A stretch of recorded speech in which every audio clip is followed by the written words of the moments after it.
जय गुरु जी, शुकराना गुरु जी। गुरु प्यारी संगत को मेरा जय गुरु जी। गुरु प्यारी संगत, जिस तरह से आप जानते हैं कि ये वक़्त बहुत कठिनाइयों से भरा चल रहा है मेरी ज़िंदगी में और मेरे बच्चे की ज़िंदगी में। आप सबको पता है कि वो उसका डायलिसिस होने वाला था, किडनी खराब हो गया था। गुरु जी महाराज की मैं कितनी वडाइयाँ करूँ? वडाइयाँ करते-करते मैं थक जाऊँ, पर गुरु जी महाराज की वडाइयाँ कम नहीं हो सकती। इतना शुकराना, अनंतम अनंतम शुकराना है मेरे गुरु जी मालिक का, कि मेरे ऐसे बुरे वक़्त में जब मेरे पास कुछ नहीं था, गुरु परिवार मेरे लिए खड़ा रहा। 7 तारीख को मेरे बच्चे को एक आंटी के रेफ़रेंस के थ्रू, रुक्मणी आंटी उनका नाम है, गुरुजी की बेटी हैं वो। गुरुजी की सच्ची भक्त जिसे कहते हैं, उनके थ्रू उन्होंने डॉक्टर एस.एन. राव, उनके घर में डॉक्टर एस.एन. राव हैं जो अ, हॉस्पिटल से, सफदरजंग हॉस्पिटल से रिटायर हुए हैं।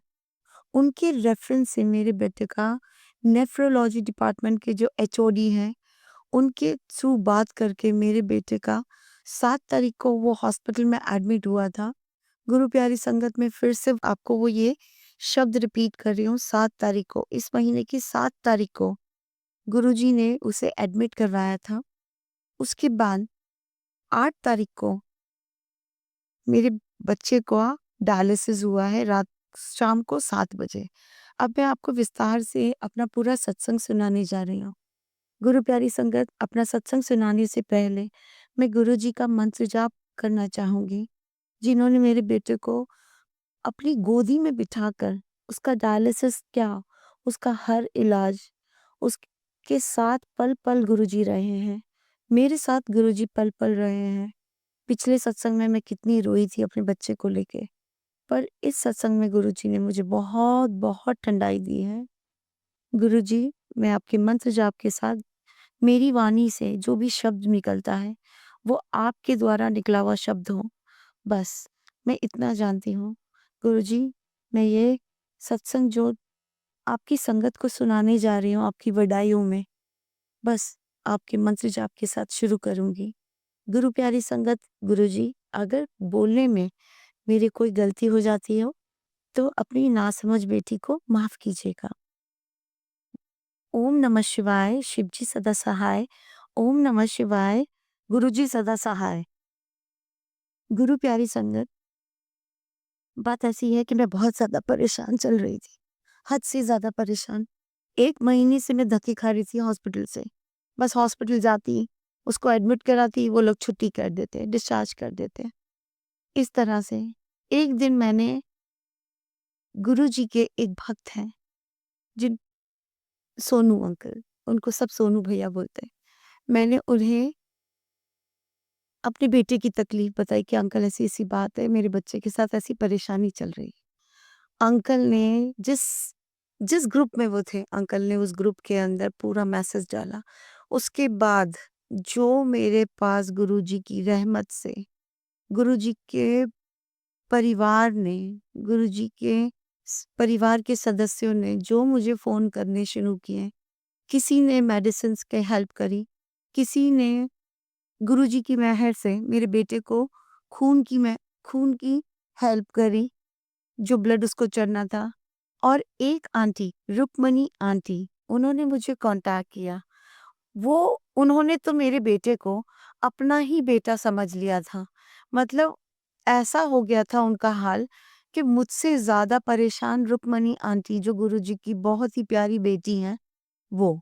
उनका तो ये था, दिन में कम से कम वो मुझे 5-5, 6-6 मैसेज करती, मुझे कंसोल भी करती और साथ में मेरे बेटे का हाल पूछती। उन्होंने अपने ही, मतलब उनके घर में बहुत बड़े स्पेशलिस्ट हैं, सर्जन हैं, जो सफदरजंग हॉस्पिटल से ही रिटायर होके गए हैं, doctor SN. Rao. Doctor SN. Rao को उन्होंने कॉन्टैक्ट किया मेरे बेटे के लिए।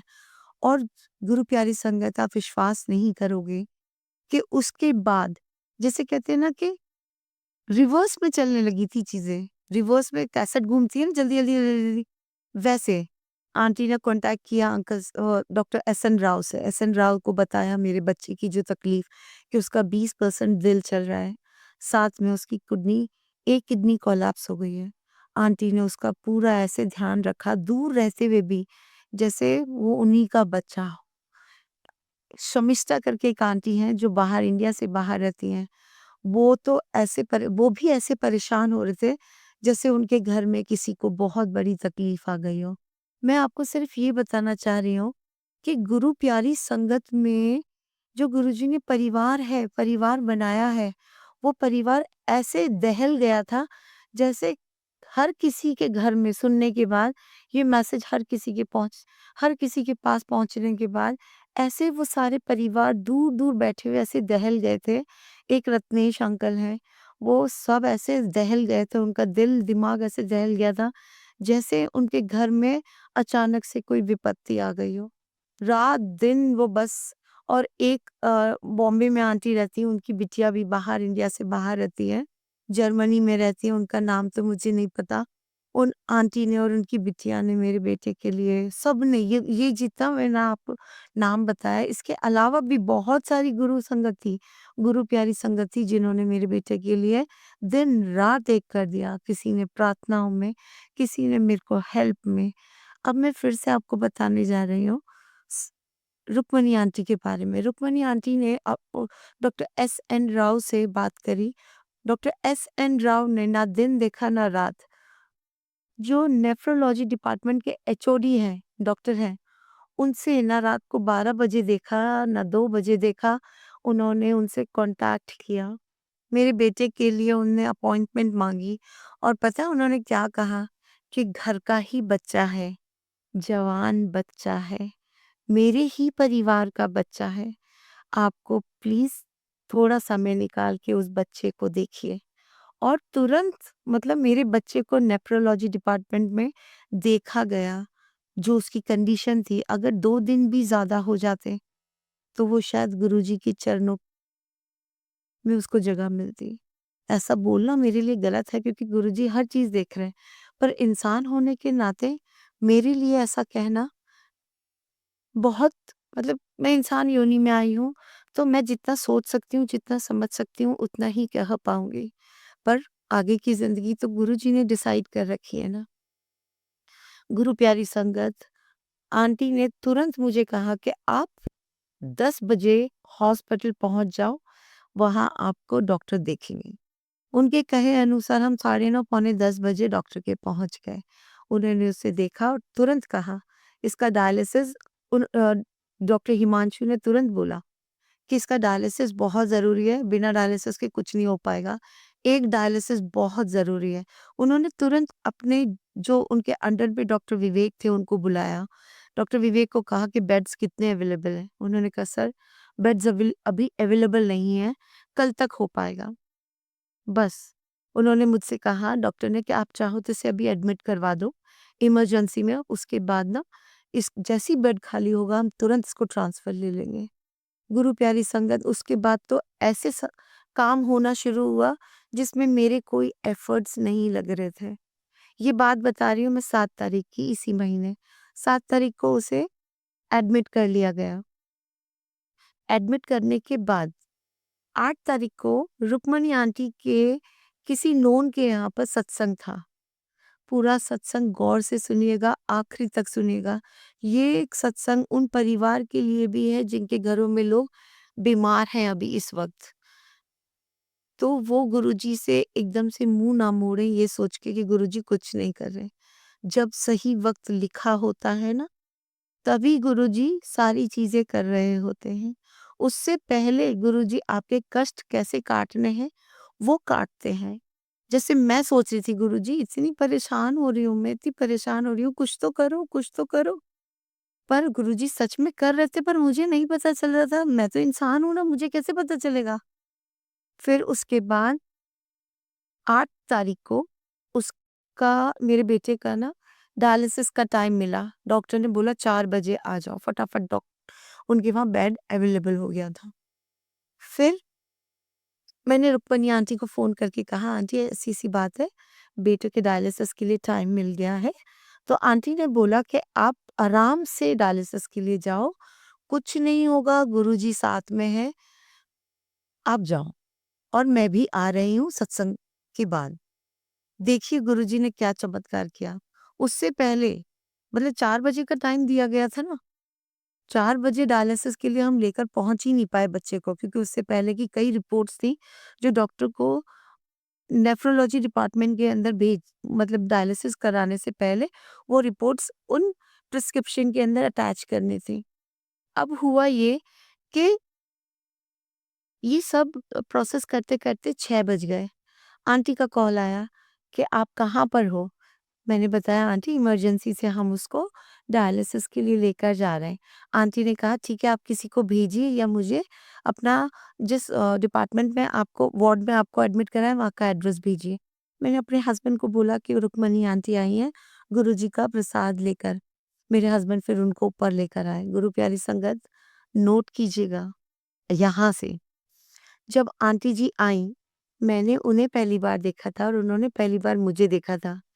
आंटी जी आईं, गुरुजी की जल प्रसाद की बॉटल लाई थी और कड़ा प्रसाद लेके आई थी। यहाँ से मेरा सत्संग उससे पहले का सत्संग तो है ही, पर जो मेन सत्संग है ना, वो यहाँ से शुरू होता है।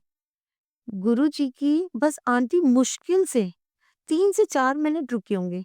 उन्हें बेटे को ब्लेस करा और मुझे जल प्रसाद पकड़ाया और कड़ा प्रसाद पकड़ाया और ये बोला, "आंटी बिल्कुल चिंता मत कीजिएगा, सब कुछ गुरुजी ठीक करेंगे, बिल्कुल ठीक करेंगे।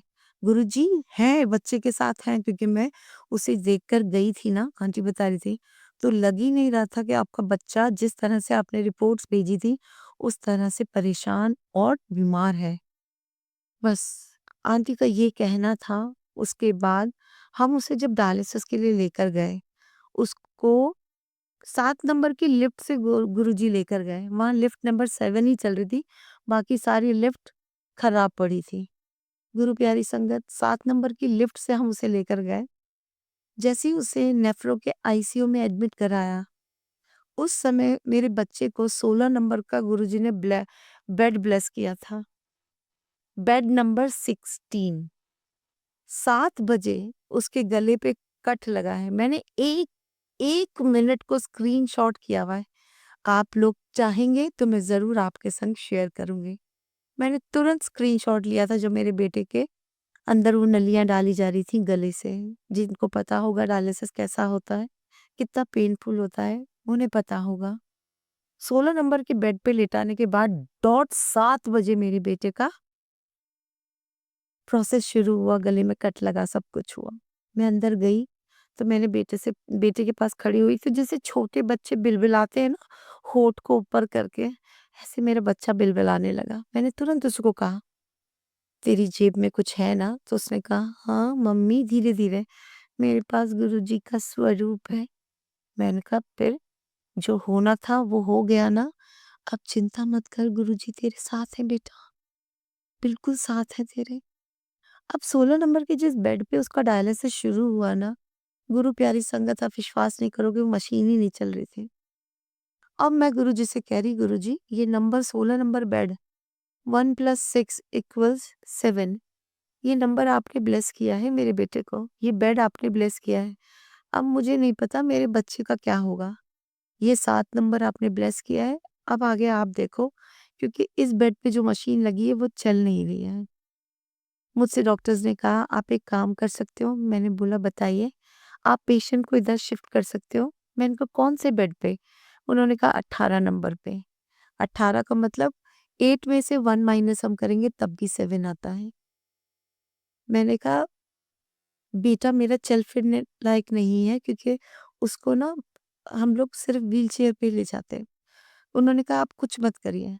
डॉक्टर आए, डॉक्टर ने वो बेड वही 16 नंबर वाला बेड 18 नंबर वाले बेड पे शिफ्ट कर दिया। पेशेंट को नहीं शिफ्ट किया, उस बेड को उधर शिफ्ट कर दिया। तो आप देखिएगा वो डबल 7 का जो गुरुजी ने ब्लेसिंग दी, 16 नंबर का बेड और 18 नंबर पे चला गया वो। तो वो डबल 7 की जो ब्लेसिंग्स थी ना, हम कितना ही सोच लें, हम सोच-सोच के सिर्फ अपने दिमाग को थका सकते हैं, एंग्ज़ायटी पैदा कर सकते हैं। पर मेरे बेटे को गुरुजी ने किस तरह से ब्लेस करे थे मुझे नहीं पता। गुरु प्यारी संगत एक आंटी है सोनिया आंटी ने मुझसे कहा था जब बेटा आपका डायलिसिस पे जाएगा ना तो जपजी साहब का पाठ कीजिएगा और हम भी यहाँ जपजी साहब का पाठ करेंगे।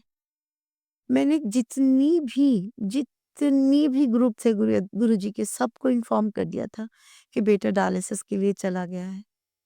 रुक्मणी आंटी ने तो घर में जाकर दीपक जला दिया था मेरे बेटे के नाम का गुरुजी के सामने। बस मैं उसके पास बैठी, बेटे के पास। आपको पता है गुरु प्यारी संगत कि डॉक्टर्स ना तो भगवान का कोई भी स्वरूप, पानी कुछ अलाउ नहीं करते अपनी, जब वो अपने ऑब्जर्वेशन में पेशेंट को रखते हैं। वही जल प्रसाद, जो जल प्रसाद डुगरी का, बड़े मंदिर का और उस सत्संग का मिलाकर मेरे पास आया था, मेरे बच्चे के पास, उसने जो चमत्कार किया ना, मैं आपको बता नहीं सकती। 2 से 3, 3 से 4 घंटे के डायलिसिस होते हैं। मेरे बच्चे ने 1.5 घंटे में गुरुजी ने उसका डायलिसिस खत्म करा दिया। चरणों में उसके पैरों के पास एक टेबल रखी हुई थी जहां मैंने जपजी साहब का पाठ लगाया हुआ था। वहीं पे गुरुजी का एक स्वरूप, जल प्रसाद की बॉटल ये रखी हुई थी। मैं अपनी बेटे की के फोटो के साथ ये सत्संग आप सबको शेयर करूंगी, जहां आप देखिएगा कि बेटा भी है, उसका डायलिसिस चल रहा है और गुरुजी का जल प्रसाद, वो जल प्रसाद नहीं था, वो ऐसा जल प्रसाद था कि आंटी जब आई थी, रुक्मणी आंटी उस बच्चे को जल प्रसाद देने, उस समय वो साक्षात गुरुजी उनके साथ आए थे। साक्षात, जो मैंने फ़ील किया है और मैं बार-बार अपने हस्बैंड को कह रही थी। वो मुझे कह रहे, क्योंकि जब मुझे पहले डॉक्टर ने बोला था ना कि डायलिसिस होगा, आपको पेशेंट के पास ही बैठे रहना होगा, और मेरा जी घबरा रहा था कि मैं कैसे बैठूँगी इसके सामने इतनी मशीनों में इसको घिरा हुआ देखकर। एक माँ पे क्या गुज़रती है आप सब समझ सकते हो। बस उस समय मेरा ऐसा हाल था, जब पहली बार मैंने डायलिसिस सुना था, पर जब मैंने जपजी साहिब का पाठ लगाया, पाठ चल रहा था। इतने अच्छे डॉक्टर्स उसको मिले थे, जैसे उसके दोस्त हों, ऐसे बात कर रहे थे उससे। जपजी साहब का पाठ चल रहा था और 2 से 3 नहीं, 4 से 5 बार मेरे बेटे ने जल प्रसाद उसी बोतल में से सिप-सिप करके पिया है। सिप-सिप करके पिया, और मेरे बेटे को तो चलो, उसका तो मैं क्या बोलूँगी कि ये कड़वा दौर है, परेशानी का तो नहीं कहूँगी, कड़वा दौर है, वो चल रहा है, उसे भुगतना ही होगा। उसके पिछले जन्म के कुछ कष्ट हैं जो कट रहे हैं इस तरह, क्योंकि मुझे पता है मेरे गुरुजी ने मेरे बच्चे को ना नई ज़िंदगी दे दी है। और जैसे ही इसका जब ये डायलिसिस वाला सारी चीज़ें खत्म कर देंगे ना गुरुजी, सब कुछ, और उसकी किडनी फिर से ठीक हो जाएगी। मुझे विश्वास है मेरे गुरुजी मेरे बच्चे की किडनी ठीक कर देंगे। तब मैं इसका नामकरण करूँगी और आप सब तक उसका नया नाम नाम जो गुरुजी ने रखवाया है वो भेज दिया है। 2 गुरु प्यारी संगत ने मुझे गुरु बेटे का नाम भेज दिया है, और सेम एक ही नाम है वो, अलग-अलग नहीं है। गुरुजी ने वो नाम भी ब्लेस कर दिया है। बस उसका जब नामकरण होगा, मैं आप सब तक अपने बेटे की नई ज़िंदगी का नामकरण ज़रूर पहुँचाऊँगी। अब मैं बताती हूँ, जब उसका डायलिसिस हो गया, तो ना मैं बैठी हुई थी, बस चुपचाप बैठी हुई थी और उसे देख रही थी, और ना मेरे अंदर कोई घबराहट थी, ना कुछ था। मेरा बेटा आराम से सो रहा था और डायलिसिस हो रहा था, और लोग जो डायलिसिस करवा रहे थे, उनके गुरुजी ने सेम डे 2-2 डायलिसिस, फिर दूसरे दिन तीसरा डायलिसिस, ऐसा चल रहा था, और मैं डर रही थी कि कहीं मेरे बच्चे का क्या होगा? पर गुरु प्यारी संगत, आप विश्वास कीजिए, जैसे ही उसका डायलिसिस खत्म हुआ, तो डॉक्टर बोला कि इसका डायलिसिस सक्सेसफुल रहा है, बहुत अच्छे से इसका रे और सबसे ज़्यादा मैं दंग थी इस बात से कि मेरे बेटे की पल्स रेट जो है, क्योंकि हार्ट उसका सिर्फ 20% ही काम कर रहा है, बीपी उसका ज़्यादा था। डॉक्टर्स तक डरे हुए थे कि कैसे होगा? क्योंकि फ्लक्चुएट होता है, आप सबको पता है डायलिसिस होता है, तो फ्लक्चुएट होता है बीपी, और बीपी हमेशा ऊपर जाता है। जब मैं उस मशीन के सामने बैठी हुई थी ना, तो बीपी गुरुजी धीरे-धीरे कम ही कर रहे थे, और जब वो डायलिसिस की मशीन चली ना, तो उसपे पता है क्या लिखा हुआ आ रहा था? 5+02। अब आप समझिए मैं क्या कहना चाह रही हूँ। वहाँ भी गुरुजी 7 नंबर गुरुजी ने दिया। 3 बार 7, मैं समझ गई। मैं बिल्कुल समझ गई, ना मैं रोई, ना मेरे अंदर कोई एंग्ज़ायटी थी, ना घबराहट, ना कुछ इस तरह का कि हाय मेरे बच्चे का क्या हाल हो गया। और बार-बार पता नहीं मेरे मन में ऐसा फ़ील आ रहा, मतलब मुझे खुशी लग रही कि अरे डायलिसिस हो रहा है मेरे बेटे का। अरे जिस चीज़ के लिए मैं डर रही थी, वो चीज़ हो रही है मेरे बेटे की। डायलिसिस हो रहा है मेरे बेटे का। कोई घबराहट, कोई डर, कोई खौफ नहीं मेरे अंदर। गुरुजी साक्षात अपनी गोदी में बिठाकर मेरे बच्चे का डायलिसिस करा रहे थे। एक आंटी का वहाँ पे डायलिसिस हो रहा था। डायलिसिस होते-होते उनको हार्ट अटैक आ गया, उनका डायलिसिस बीच में ही रोक दिया गया। तो सोचिए गुरु प्यारी संगत, मेरे बेटे के साथ तो गुरुजी साक्षात थे। सत्संग से आंटी के साथ गुरुजी साक्षात मेरे बेटे के पास आए हैं, गुरु प्यारी संगत। और मैंने उसे बहुत फ़ील किया है, बहुत फ़ील किया है। और उसके बाद जब उसका डायलिसिस हो गया ना, तो उसके गले में काफ़ी तकलीफ़ थी क्योंकि वो मोटी-मोटी पाइप्स डाली हुई थी। तो मेरे बेटे ने मैं थोड़ी देर गुरुजी को बोला, गुरुजी मुझे तो बहुत 2 दिन हो गए कुछ खाया नहीं, मुझे भूख लग रही है। मैं मन ही मन में ऐसा कह रही थी। तो इतने में ना मेरे हस्बैंड ने मुझे बुलाया, बोले थोड़ी देर के लिए तुम बाहर आ जाओ, तुमने कुछ खाया भी नहीं है, कुछ खा लो। गुरु प्यारी संगत, ऐसे में ना लोग घबराते हैं पेशेंट को छोड़ के जाने में। मेरे को पता था गुरुजी का स्वरूप वहाँ है, जल प्रसाद है, गुरुजी ने गोद में ले रखा है। 7 नंबर 7 चारों तरफ चल रहा है। घबराने की क्या बात है? क्योंकि मैं उस समय बैठी-बैठी ये सोच रही थी कि ये सत्संग में कितनी जल्दी कब तक डालूँगी गुरुजी, बस ये सत्संग मुझसे डलवा देना। क्योंकि जितनी जल्दी मैं सत्संग डालूँगी ना, तो जितने भी लोग अभी बीमार हैं, उनको उम्मीद मिलेगी, आपसे आप पे विश्वास बढ़ेगा। मेरे को बस यही लग रहा था, मैं कब कब इस डायलिसिस रूम से, आईसीयू से बाहर निकलूँ, मेरे बच्चे को मतलब डॉक्टर ये बोले कि ठीक है आपका बेटा। और आप विश्वास नहीं करोगे, डायलिसिस खत्म होने के बाद उसको ठंड लगनी शुरू हुई, बहुत तेज़ ठंड लग रही थी। तो जैसे-तैसे करके हमने उसको गुरुजी का नाम लेते गए, उसे कपड़े पहनाते गए। मेरे बेटे ने कहा, मम्मी मुझे फ्रेश फ्रेश हवा दे दोगी? थोड़ा-सा फ्रेश एयर में जाना है मुझे। मैंने अपने हस्बैंड से कहा, इसके लिए कोई स्ट्रेचर मत लाना, इसके लिए व्हील चेयर ही लाओ आप। हमने उसे अच्छे से पैक किया, चारों तरफ उसे पिलो लगाए और उसे हम ऐसे लेकर गए, मतलब जैसे हम उसे गार्डन में घुमा रहे हों कहीं। 12 साढ़े 12 बजे हम उसके डायलिसिस रूम से निकले। डॉक्टर ने बोला, आप जिस वार्ड से आए हो ना, उसी वार्ड में ले जाके इसको आराम कराओ। मैंने उनसे पूछा कि अब ये क्या खा सकता है? उन्होंने कहा, कुछ भी खिलाइए, हल्का खिलाइएगा। ठीक है। हम उसे हॉस्पिटल से फिर हमें लिफ्ट वही 7 नंबर वाली मिली। 7 नंबर वाली लिफ्ट में फिर अपने उसे बिठाया, नीचे लेकर आए, उसके बाद उसकी इमरजेंसी में जहाँ उसका वार्ड था, वो करीबन-करीबन 600-700 मीटर दूर है। तो हम उससे बोले, बेटा तू चल तो पाएगा ना इतनी दूर, मतलब व्हीलचेयर पे? उसने कहा, मम्मी बिल्कुल मैं चल पाऊँगा, आप आराम से ले जाओ। मैं उसे लेकर चली, मेरे हस्बैंड साथ में थे। हम उसे लेकर चले, फ्रेश हवा, रात को ठंडी-ठंडी हवा उसको लग रही थी, उसको अच्छा लग रहा था। उसने मुझसे कहा, मम्मी जब आप सत्संग करोगी ना, मुझे ना प्लीज़ सत्संग के लिए बता देना कैसे सत्संग करते हैं। मैं अपना सत्संग सारी गुरु प्यारी संगत को ना शेयर करूँगा, बस आप मुझे बता देना मुझे क्या बोलना है। मैंने उससे यही कहा, बेटा सत्संग में ना आपको एग्ज़ाम की तरह लर्न नहीं करना पड़ता। जो आपके मन में होता है ना, गुरुजी आपके मुख से वो अपने आप करवा देते हैं। जब आपके गले से ये पाइप्स वगैरह हट जाएगी ना, फिर आप जो आप सत्संग करना चाहो, गुरुजी जिस दिन करवाना चाहेंगे ना, अपने आप करवा देंगे। तू सोच मत इस बारे में कि तेरे तू कैसे सत्संग करेगा। और ना तो मुझे पता है, क्योंकि मैं भी तो रिटर्न करके सत्संग नहीं करती ना। फिर मैं उसे गुरुजी के रहमत से हम उसे लेकर आए। उसका वार्ड नंबर था 16, वार्ड नंबर 16 मिला हुआ था उसे, और बेड नंबर उसको 32 मिला हुआ था। यहाँ भी गुरुजी ने उसको 7 नंबर से ब्लेस किया था। मेरे पिछले सत्संग में और मुझे इस सत्संग में ना दिन-रात का अंतर है, शायद आपको पता चलेगा। पिछले सत्संग में मैं बिलक-बिलक के रोई थी कि मेरे बच्चे का क्या होगा? पर अब मैं चिंता नहीं करती, अब मैं चिंता नहीं करती। जब मुझे गुरुजी ने साक्षात बेटे के साथ उनका अंग-संग रहना ही बता दिया, मुझे फ़ील करा दिया, 7 नंबर की ब्लेसिंग्स, 3 जगह का गुरुजी का महाप्रसाद, साक्षात गुरुजी उसको गोद में लिए हुए थे, साक्षात गोद में। ऐसा मैंने देखा नहीं, ऐसा मैंने महसूस किया है। मैं बिल्कुल झूठ नहीं बोलूँगी कि मैंने देखा, गुरुजी आए हैं, गुरुजी ने उसे गोद में लिया है, नहीं। जो मैंने फ़ील किया है, वो मैं आपको बता रही हूँ। और गुरु प्यारी संगत ने जो मेरा साथ दिया है, वो मैं आपके संग शेयर कर रही हूँ। जो सच-सच हुआ है, वो सच-सच मैं आपको बता रही हूँ।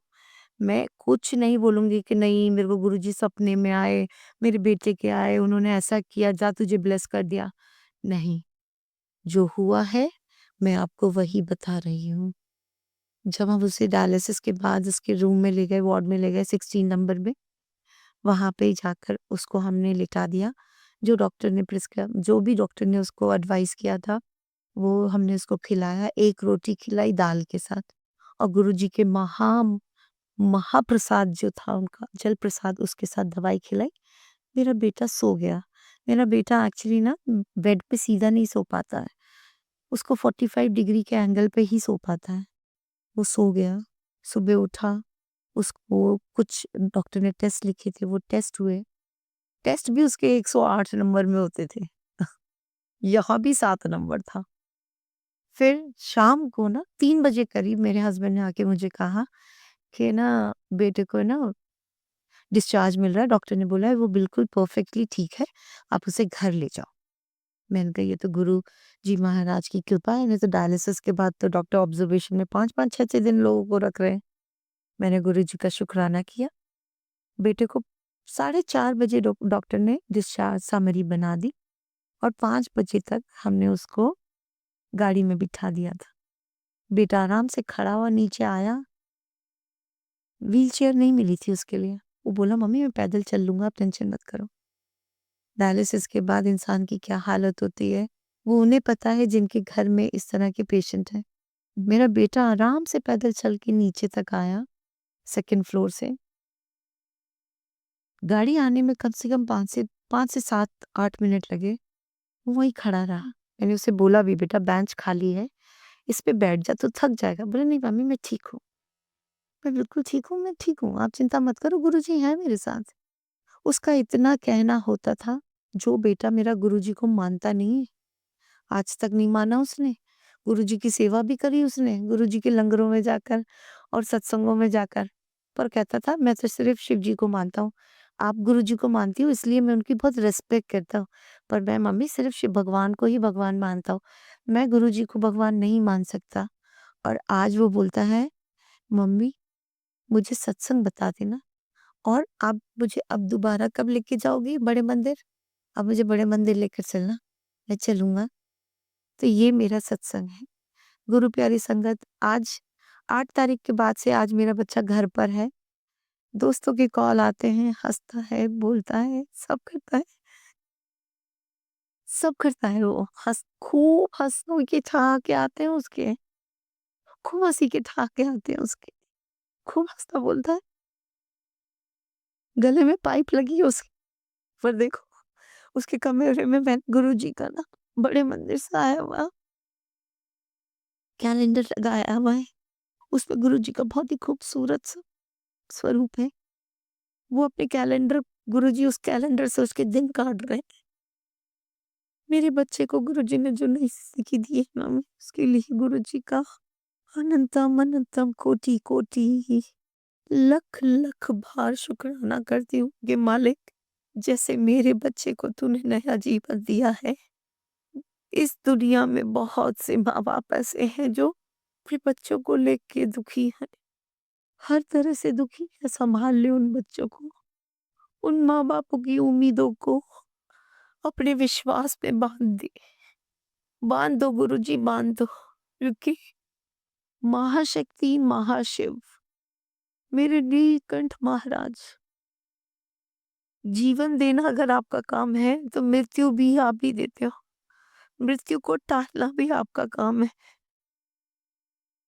4 तारीख तक मैं बिलख रही थी कि मेरे बच्चे को गुरुजी अगर आप लेना चाहते हो ना अपनी शरण में, तो ले लेना पर उसको दर्द मत देना क्योंकि उसका दर्द आपकी बेटी सह नहीं पाएगी। जैसे आप कहते हो ना कि मैं तेरा रोना नहीं देख पाता, वैसे आपकी बेटी अपने बच्चे का दर्द नहीं सह पाएगी। और ये मेरे खुशी के आँसू हैं कि जब भी मैं उसे देखती हूँ, आज ना वो बालकनी में बैठा हुआ था, गुरु प्यारी संगत बालकनी में बैठा हुआ था, गुरुजी के पास ही। और उसने अच्छे से खाना खाया, अपने बॉडी को स्पंज कराया और बोला मम्मी अब कब जाएँगे अपन? तो मैंने कहा बेटा अब डॉक्टर जब बताएगा तब। बोले नहीं, नहीं बड़े मंदिर। मेरे बेटे के अंदर विश्वास गुरुजी ने देखो कैसे डाला। उसके कष्ट को भी काटा, उस पे कष्ट भी आया, उसको सँभाला भी, उसको मृत्यु का द्वार भी दिखाया और उसे ये विश्वास भी दिलाया कि मैं ही तेरा बेटा वो महाशिव हूँ, जिसका जाप तू पसंद करता है। उसको ना महामृत्युंजय बहुत पसंद है और गुरुजी मतलब का ये शिव जी के जितने भी मतलब जाप है ना उसे बेहद पसंद है, उसे कंठस्थ याद है वो जाप। तो गुरुजी ने उसे विश्वास दिला दिया बेटा मैं ही हूँ, महाशिव मैं ही हूँ बेटा। तो मुझे इस रूप में अपना महाशिव को। जैसे पुरानी पिक्चर्स पुरानी हो जाती है ना, तो वैसे ही मैं नए स्वरूप में महाशिव हूँ। मैं ही तेरा बाप हूँ, मैं ही तेरे सारे रिश्ते हूँ। अगर तेरी माँ तेरी सेवा भी कर रही है ना, तो वो भी मैं सेवा तेरी करवा रहा हूँ और गुरु प्यारी संगत से भी तेरी सेवा करवा रहा हूँ। नहीं तो कौन तेरा अपना है, कौन तेरा पराया, ये सब मैंने तुझे बता दिया है। और गुरुजी ने भी बोला था, कौन अपना है, कौन पराया है, तो वक़्त आने पे माड़ा वक़्त आने पे पता चलता है आपको। और वो हुआ मेरे साथ, मेरे बच्चे के साथ। मेरा अपना कोई नहीं खड़ा हुआ, किसी ने एक पैसा नहीं लगाया, किसी ने पूछा तक नहीं। जो पैसा मैं अपनों से माँगती हूँ, वो तक नहीं दिया और गुरु प्यारी संगत, गुरु प्यारे परिवार को गुरुजी ने खड़ा कर दिया, जिनको मैं नहीं जानती, जो मुझे नहीं जानते। मैं सबका शुक्राना करती हूँ क्योंकि गुरुजी ने मुझे कहा है कि शुक्राना करना बेटा। और अब मैं शुक्राना लगातार करती रहूँगी कि जब-जब मेरे बेटे ने हॉस्पिटल में रहा, कैसा-कैसा वक़्त जो बीच का था, डायलिसिस से पहले के बहुत सारे सत्संग हैं जो मैं शेयर नहीं कर पा रही थी, क्योंकि उसका डायलिसिस का टाइम नहीं मिल पा रहा था, अपॉइंटमेंट नहीं मिल पा रही थी। आज मैं गुरुजी के इस चरणों में अपना मस्तक, अपने बेटे का मस्तक, मेरे पूरे परिवार का मस्तक दंडवत करते हुए शुक्राना करना चाहती हूँ कि मालिक मेरे बच्चे को आपने नया जीवन दिया है। उसका अनंतम अनंतम कोटि-कोटि, कोटान-कोटान शुक्राना मेरे मालिक, मेरे पास कोई शब्द नहीं है, सिर्फ़ इस शुक्राना के अलावा मेरा बच्चा 3 नहीं चारों टाइम अच्छे से खा रहा है। गुरुजी उसका खाया हुआ डायलिसिस के बाद हज़म नहीं होता, धीरे-धीरे हज़म कर रहे हैं, उसकी दवाइयों की कोई कमी नहीं है, इंजेक्शंस की कोई कमी नहीं है। आप सबको पता है जिस तरह से मेरे और मेरे हस्बैंड की कोई जॉब नहीं है, उसके बावजूद भी गुरुजी ने सब कुछ बहुत अच्छे से करवाया हुआ है। बस मैं गुरुजी से एक विनती और करूँगी कि गुरुजी, जिस तरह से आपने उसकी किडनी का डायलिसिस कराया है, उसी तरह से उसका हार्ट का भी जो चीज़ है 20% चल रहा है, बिल्कुल ठीक कर दो। एक अपनी ही तरफ से एक डॉक्टर को अपॉइंट कर दो। बच्चा आपके हाथों में है, बाकी तो बस दीपक जलता है, ओम नमः शिवाय का जाप होता है। सबसे बड़ी दवाई हमारे गुरुजी की ओम नमः शिवाय उनका जाप है। शिव जी हमारे सदा सहाय हैं। सदा सहाय का मतलब मैंने तो देख ही लिया कि डायलिसिस से पहले से लेके डायलिसिस के बाद तक और घर में मेरे बेटे के सदा सहाय हैं गुरुजी। मैं अपने इस सत्संग को यहाँ विराम देने से पहले फिर से गुरुजी के चरणों में नमस्तक होकर उनका कोटि-कोटि शुक्राना करती हूँ क्योंकि अब मेरा बेटा गुरुजी के गोद में है। गुरुजी ही देख रहे हैं उसे। उनके ही ऑब्जर्वेशन में मेरे बच्चे का इलाज हो रहा है। नया जीवन उन्होंने दे दिया है। जिस दिन ये डायलिसिस से ज़िंदगी भर के लिए हट जाएगा, दिल की प्रॉब्लम खत्म हो जाएगी गुरुजी की दवाइयों से और उनके मंत्र जाप से। तो मैं अपने बेटे का नामकरण जो गुरुजी ने नाम उसका ब्लेस किया है, नया नाम, आप तक ज़रूर पहुँचाऊँगी। तब तक के लिए मैं आप सब गुरु प्यारी संगत का, गुरु परिवार का जिन्होंने अंग संग गुरुजी ने मेरे साथ रखा, उन सबका कोटि-कोटि धन्यवाद करती हूँ। गुरुजी आपका अनंतम शुक्राना।